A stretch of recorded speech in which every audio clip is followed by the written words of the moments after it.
10 design mistakes that make a sauna feel bad even if it gets hot. You can have 190 degrees on the thermometer and still have a terrible sauna. If your head is cooking, your feet are cold, you're gasping for air, or you just can't relax even though the room is hot enough, that's not a heater problem, that's a design problem. In this video, I'll walk you through 10 design mistakes I see all the time that make a sauna feel bad, even if it technically gets hot, and what to do instead. I'm Anton, I'm a Finnish-born sauna expert at thesaunaheater.com. We've helped thousands of people design and build real Finnish saunas in the US, and here are the patterns we see again and again. For each one, I'll give you the mistake, what it feels like inside, and the direction for fixing it. Let's get into it.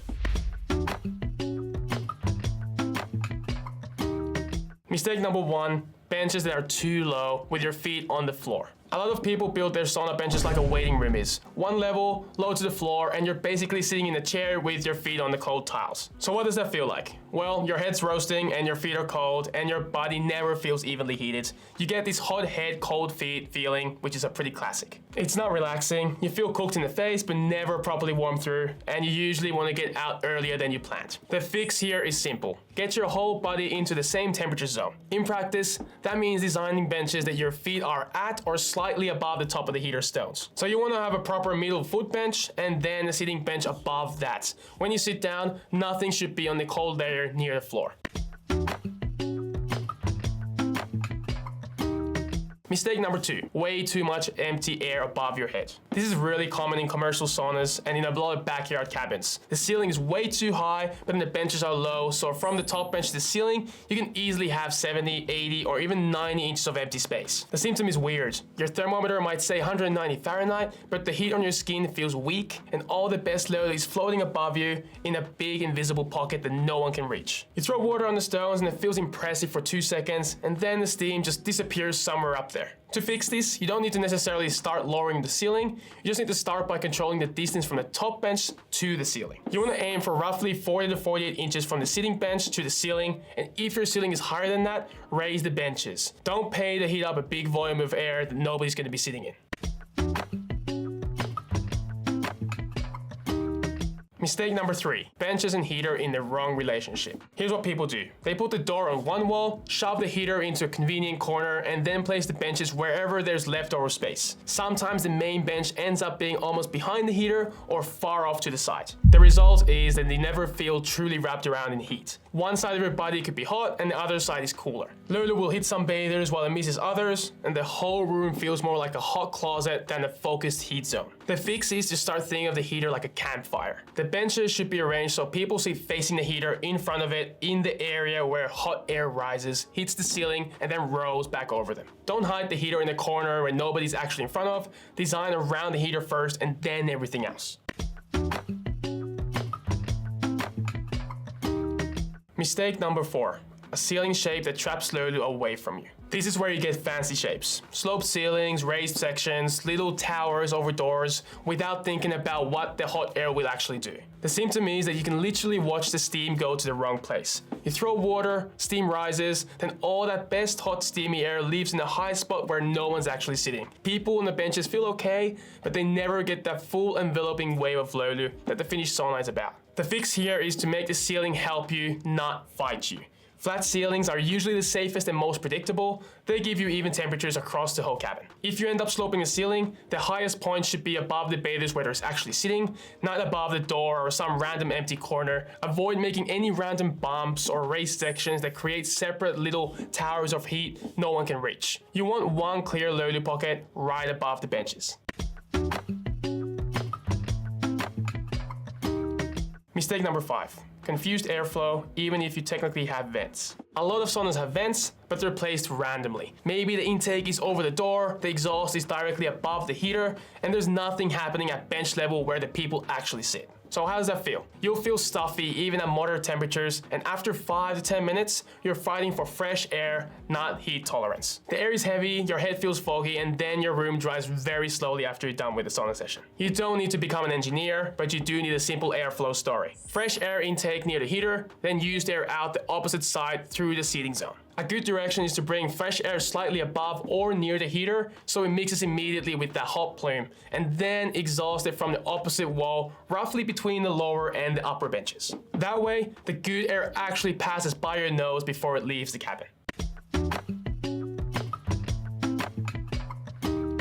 Mistake number 6, too much glass in the wrong places. Big glass fronts look amazing in photos and full glass side walls look amazing too. But when it's all glass all the way to the ceiling with no wooden buffer, you usually pay for it in comfort. The feeling inside is exposed and drafty, and it's hard to keep the room hot and stable. You sit near glass and you feel a cold radiation from that surface even when the air temperature is high. And the moment you open the door, all the best heat dumps out because there's nothing above the door to keep it in. The fix is not no glass at all, the fix is smart glass. You still want a lowly buffer of solid wood above the door and glass front so that when the door opens, the hottest air stays up in the wooden section instead of escaping right out. You also want at least one side of the room where you can sit in the wooden cocoon, not on full display. Use the glass for views and light, but keep enough wood to hold heat and create privacy.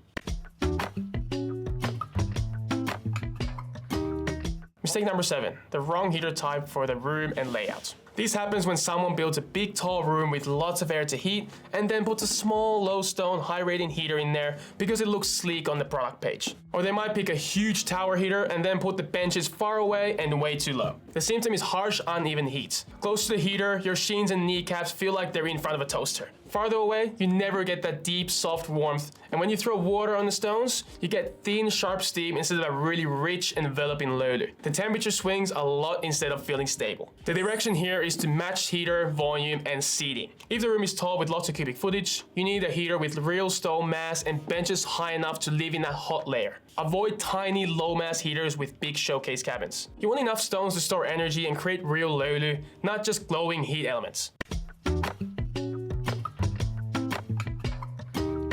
Mistake number 8, harsh direct lighting. The classic version is a cold white ceiling light aimed straight at your face, or one bright fixture over the door, and the rest of the room is flat and the benches are in shadow. You know this feeling. It's technically a sauna, but it feels like a bathroom or a locker room or a subway station.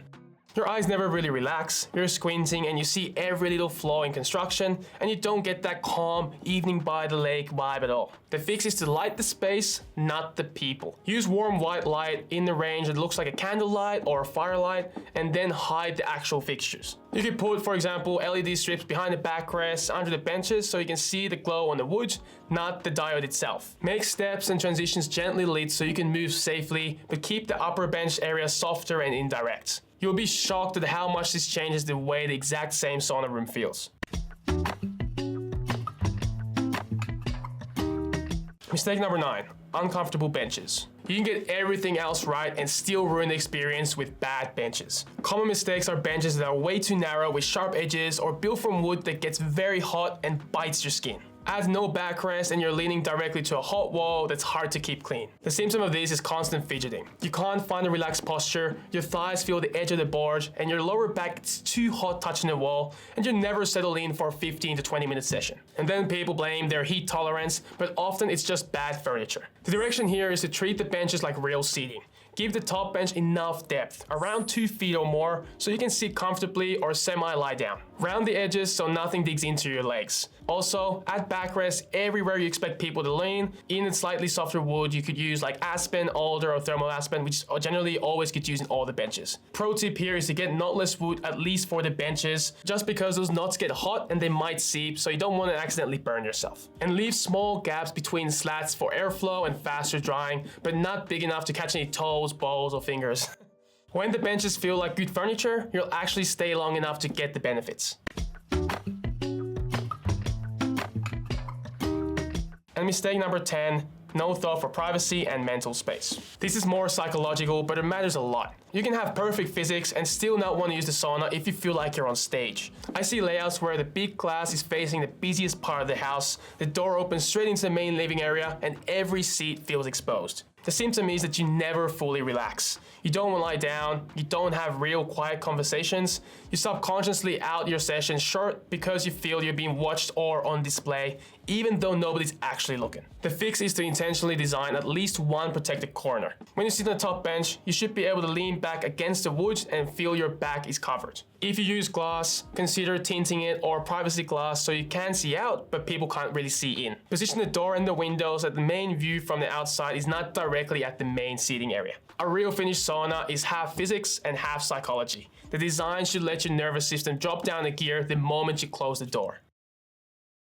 So, those are the 10 design mistakes that can make a sauna feel bad, even when it technically gets hot. Benches too low, too much headroom, wrong heater relationship, bad ceiling shapes, confused airflow, overused glass, mismatched heater, harsh lighting, uncomfortable benches, and no privacy. Fixing even one or two of these usually transforms how your sauna feels without changing the heater at all. If you're in the middle of your design and you just realized, okay, I got 4 of these, check the description. We've got deep dive videos on benches, ceilings, ventilation, and full build walkthroughs. I hope you enjoy your Löyly, and I'll see you in the next one. Bye.